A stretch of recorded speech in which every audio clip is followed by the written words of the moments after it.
Today on the Topping Show, Whole Foods in San Francisco called the police 568 times in 13 months. USAA posts a first loss in 100 years. Matt Gaetz and AOC to propose a congressional stock buy ban. Vice Media to be sold to George Soros. Live Nation posts a record revenue while Warner Brothers posts a $1.1 billion loss. And Berkshire Hathaway posts a $35.5 billion Q1 profit, all while work productivity seems to hit a 75-year low. All that and much, much more on The Topping Show.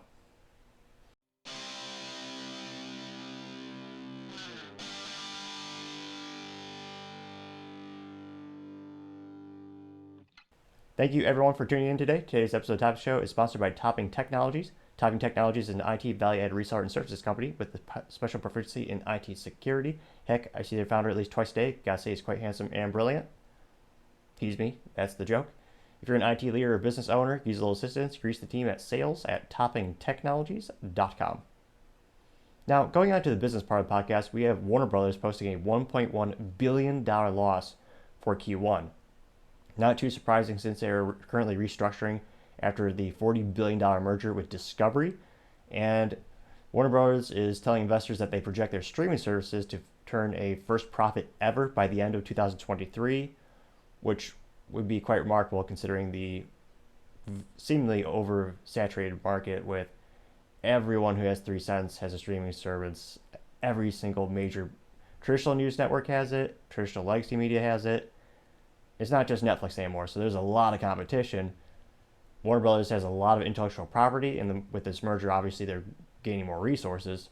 So maybe they'll post profit, but again, it's becoming more and more saturated. Time shall tell. Now, their overall revenue dropped by 5% to $10.7 billion.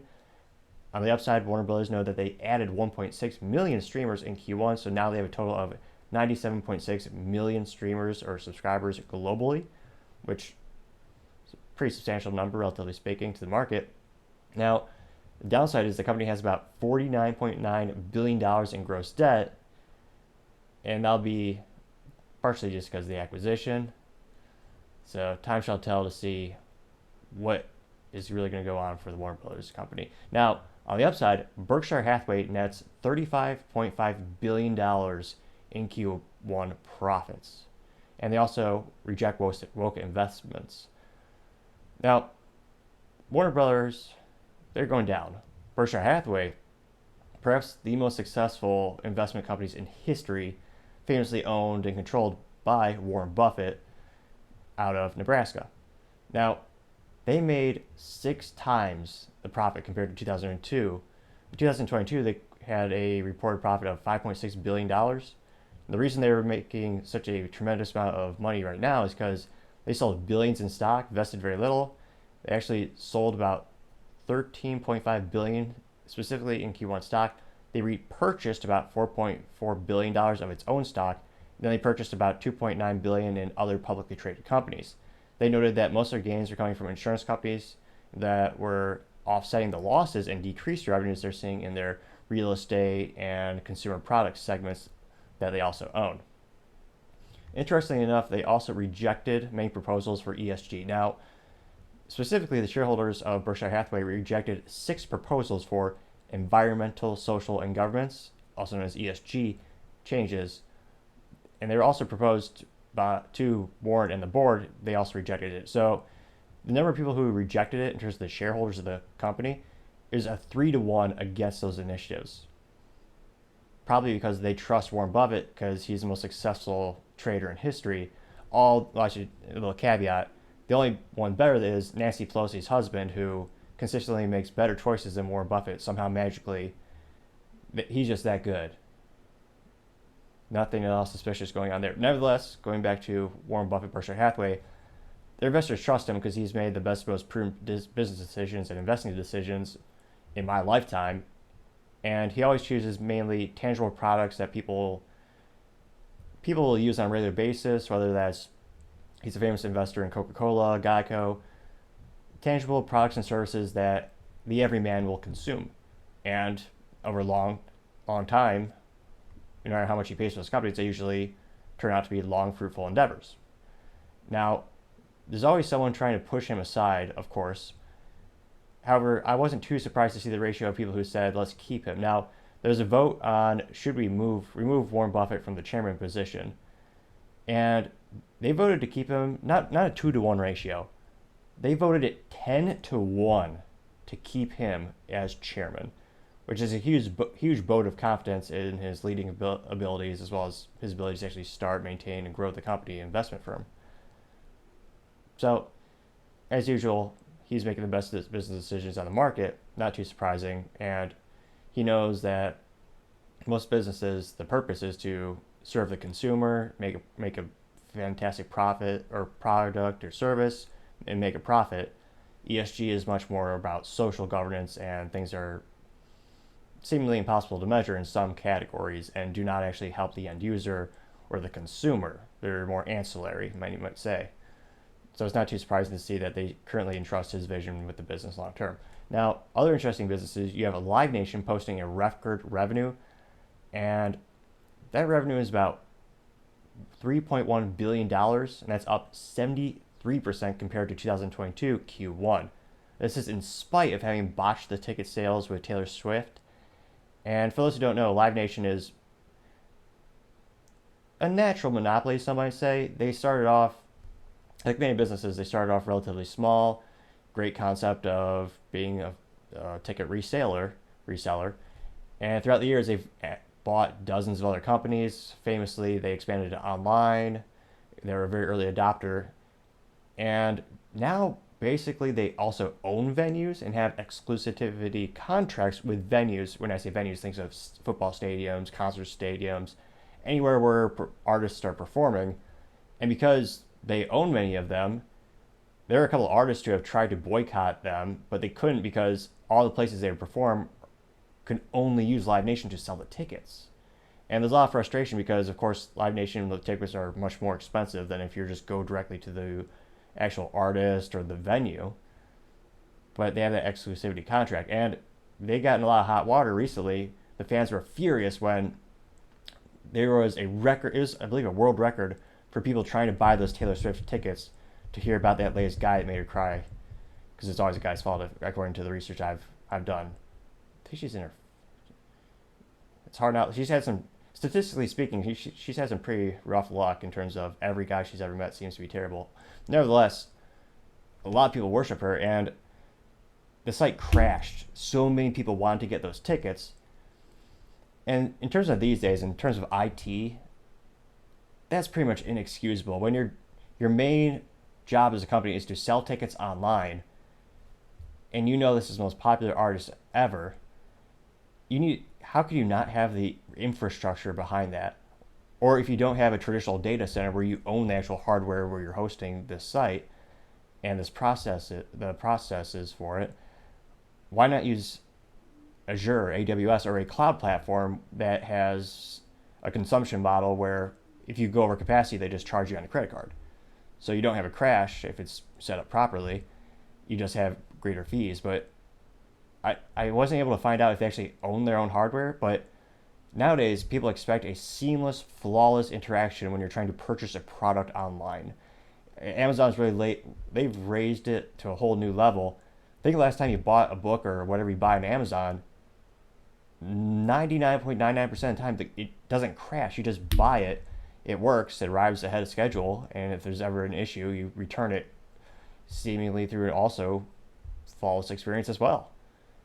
So that's elevated the whole e-commerce user experience. So a lot of people are furious when they're trying to buy these tickets where there's a very few amount of them and so many people want it.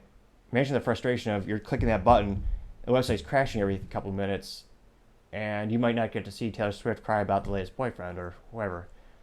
So from their consumer experience, they're furious, but there's not much they can do. They can't really boycott it because, again, those exclusivity contracts.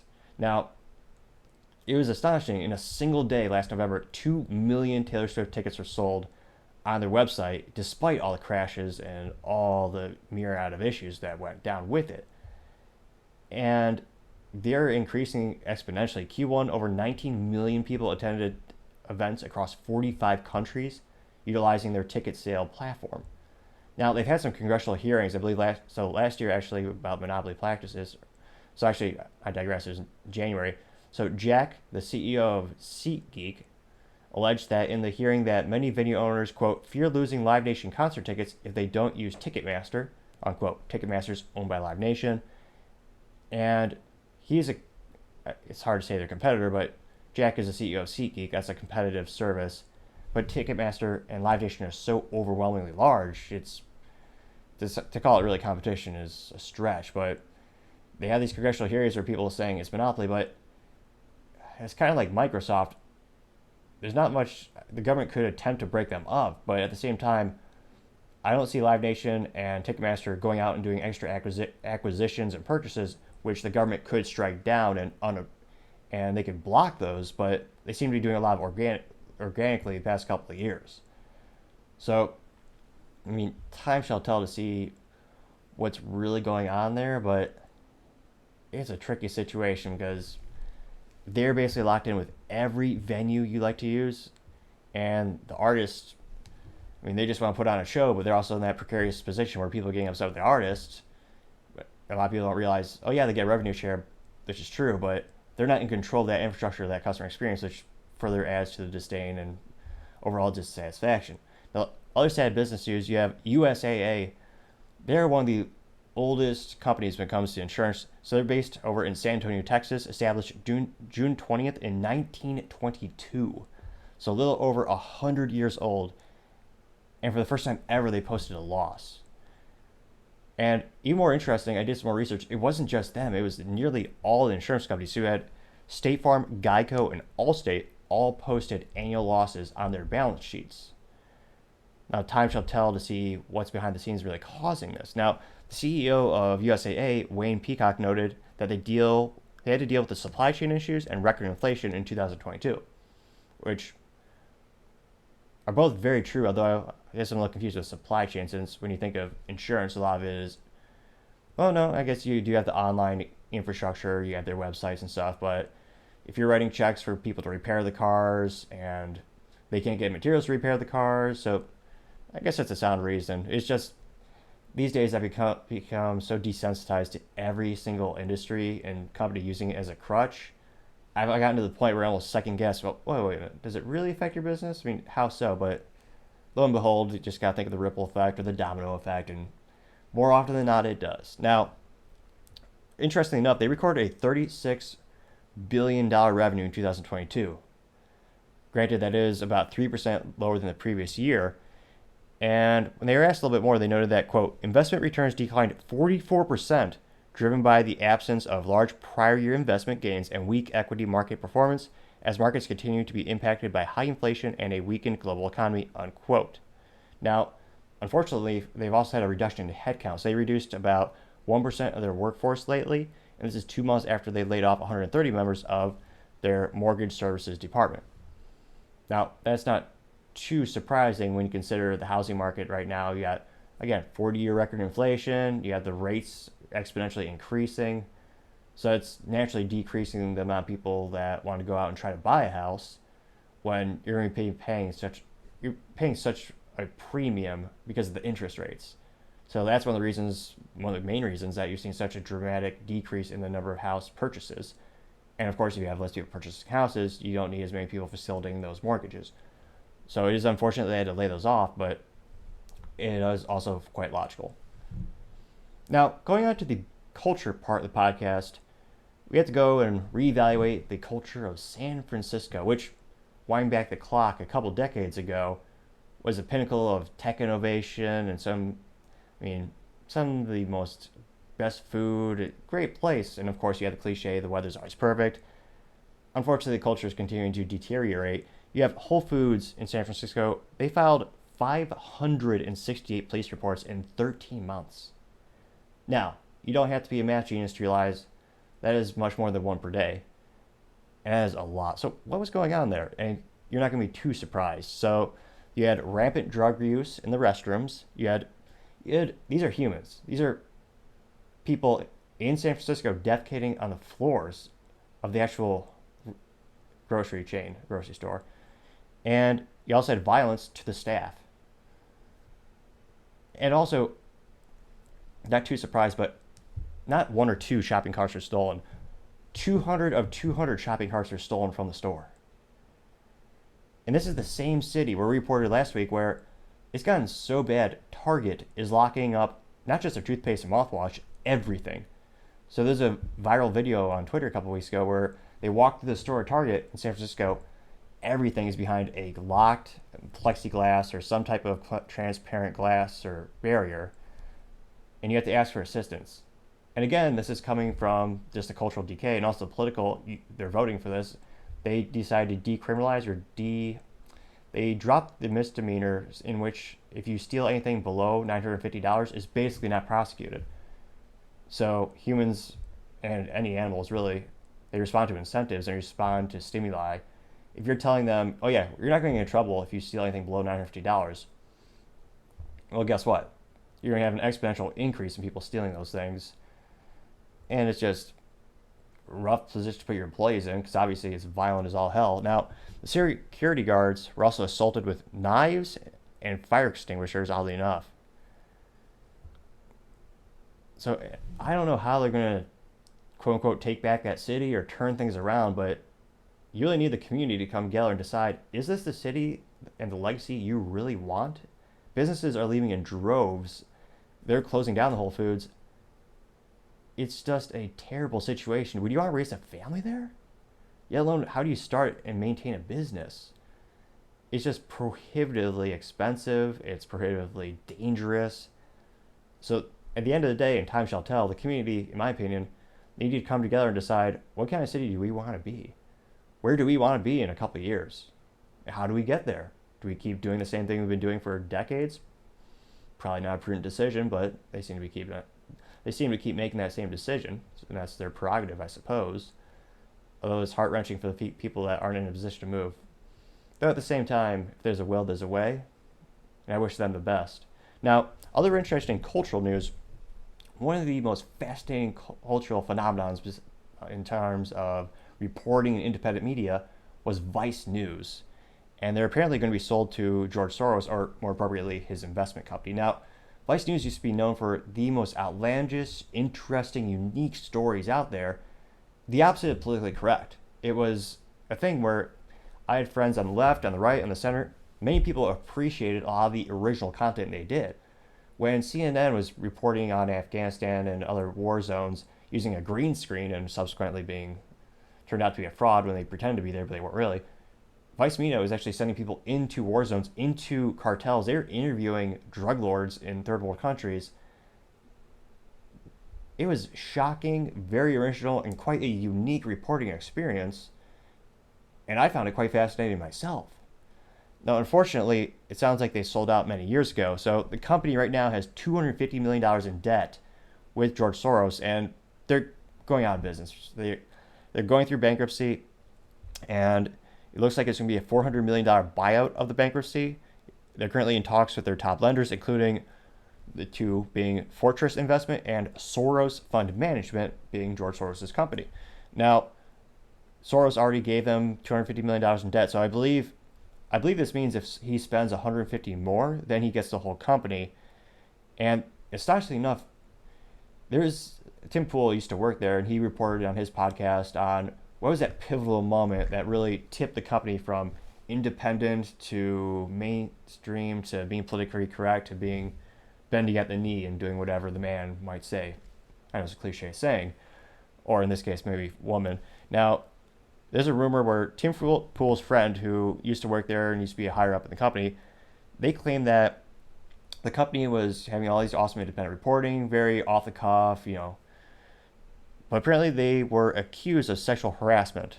And the investors told Vice, we want you to become basically a feminist company in order to overcome the negative press that you're getting from this allegation for sexual harassment, thereby becoming impervious, some might say. Kind of like how you never see certain news outlets or people accused of wrongdoings because they have certain political ideologies.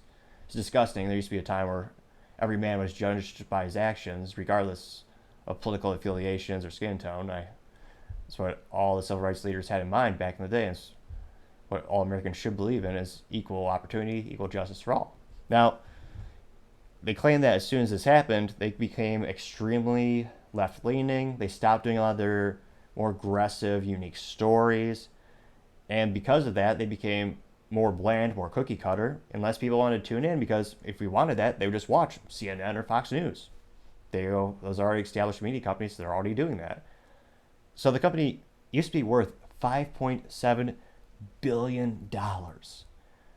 But because they acquiesced to the investors and they chose the direction that they did, they got less and less quality articles, less and less people were tuning into it, and they got to the point where it's being negotiated to be worth $400 million, down from $5.7 billion. Perhaps that belongs in the business blunder of the day. However, we have another interesting story for that. Now, going on to the politics part of the podcast, interesting, you do have some bipartisan support for something. You have Matt Gaetz as well as Alexandria Ocasio-Cortez, also known as AOC, or AOC, some might say. Now, they are teaming up to try to pass a bill that will ban congressional members from stock purchases. And although I might disagree with 99.965% of what she says, this is a good idea. So mark this day on the calendars. Either Matt Gaetz brought this to her or she thought of this herself. There is debates if she has independent thoughts. Time shall tell.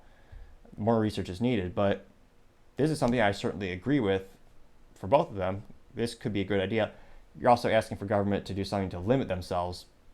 The odds are not in the favor of this passing, unfortunately. Now, specifically, House Representatives Matt Gaetz, who's a Republican for Florida, AOC is a Democrat Socialist from New York. This would ban Congress members from trading individual stocks. Now, this is coming out of the light of more poor people scrutinizing how are these people in government paid. I think they're only paid, believe $100,000 and $250,000, which is still a vast amount of money that many people can't possibly imagine. But people are starting to wonder if they're getting paid that much, why are they worth millions upon millions of dollars? There's a little discrepancy there.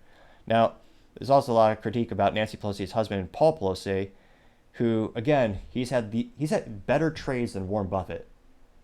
Let that sink in for a second. He is better than the best. Yeah, most people agree that's not possible ethically.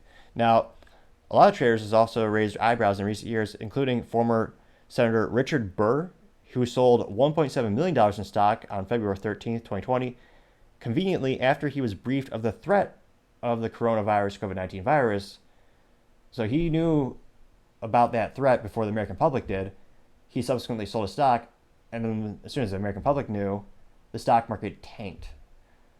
Convenient timing for him, to say the least. Now, more recently, you're also having some members who sold bank stocks during the initial collapse of Silicon Valley Bank in March.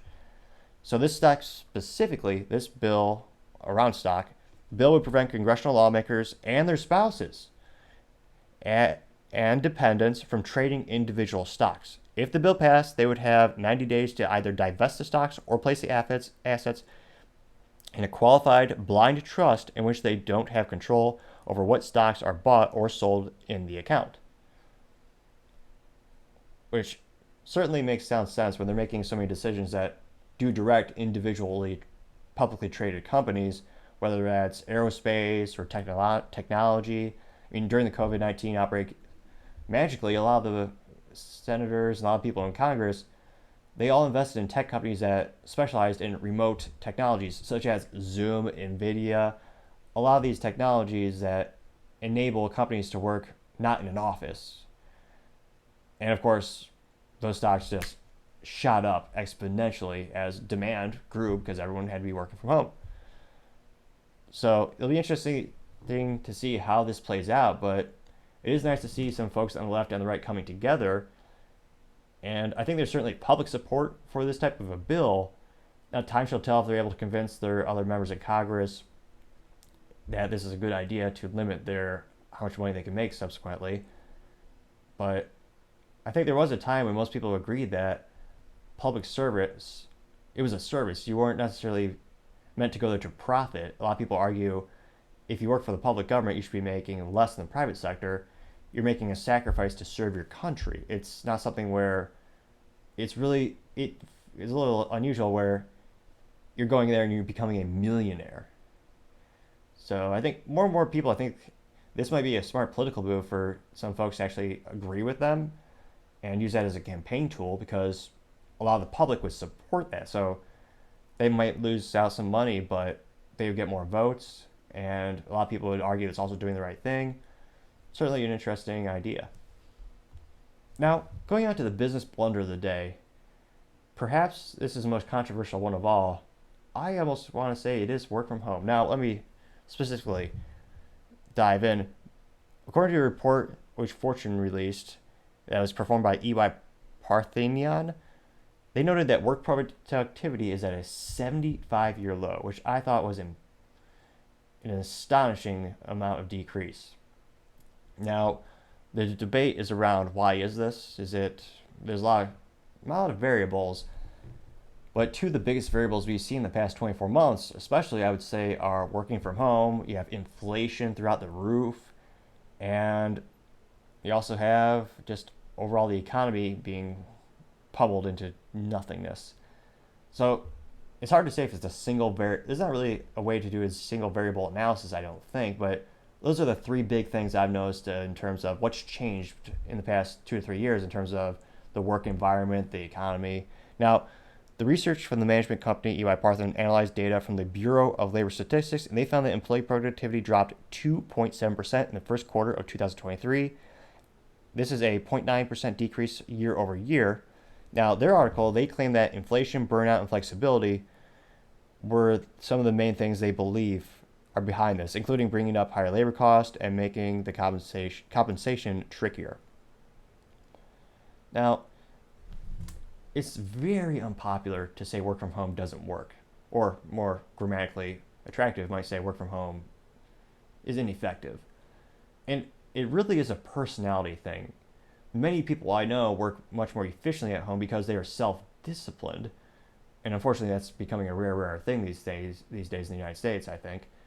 But if someone is well-disciplined, they can certainly achieve the same or more working from home. Now, the real question is that the average? Everyone says they're more productive when they brag about it on LinkedIn and all these websites. And there are certainly upsides in terms of you don't have to spend hours in traffic. You also don't have to worry about paying for tolls, gasoline.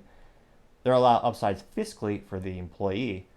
But is the productivity really higher when a lot of people who work from home, they are inherently a myriad of increased distractions that take you away from doing your job? Whether that's, I know folks who are talking to them that they will randomly want to clean their living room on a Wednesday at 1 p.m. or it's become where their hours are changing. I want to know how many people are really working beyond 5 p.m. Many people claim they are, and they're like, oh, that's why I can do this and this throughout the day. But there's a lot of people who still just clock out at 5 p.m. because they're not invested in their career or their role. So time shall tell if, as these studies get more and more granular, is that the main contributing factor? And there's already speculation from CEOs that want people to come back to the office. And there are a lot of benefits to that, including you have tax benefits where a lot of these companies, they have to pay state income tax. And a lot of these businesses are negotiating with cities, states, and local municipalities where they say if they move their headquarters there, they won't have to pay taxes for, I believe, 15 years or something like that. I think that's what Toyota did when they moved to Plano, Texas. And part of the reason they have those benefits is because the cities know they're going to be bringing thousands of employees. And you have that ripple effect where if you have thousands of employees going to that office every single day, you're supporting not only the local gas stations, not only the local municipalities, you're also supporting the local economy from a restaurant perspective. If you have 5,000 employees going to a building every single day, a fair amount of them are going to leave that building, go to the general vicinity around it. They're going to spend a lot of money at local restaurants, local businesses. So there's a lot of upside to having those relationships. But as everyone's working from home, there are cities that are starting to pressure these businesses to put employees back in the office. That's one of the things not a lot of people are thinking about. A lot of people don't realize there's more than a couple of reasons CEOs are pushing for work from home to end. And because of this big loss of productivity, they might have more justification in their minds to push people to go back to the brick and mortar, back to the office. Now, time shall tell how that works out, and of course, every business is a little different. But for the United States to have the productivity go to a 75-year low when everyone says they're more productive, they're working harder, I mean,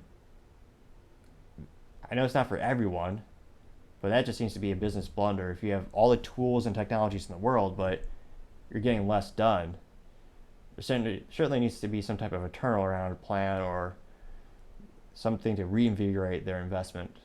Time shall tell how that turns out, but as far as I can tell right now, the study, just seeing that drop in productivity, that has to be the business blunder of the day.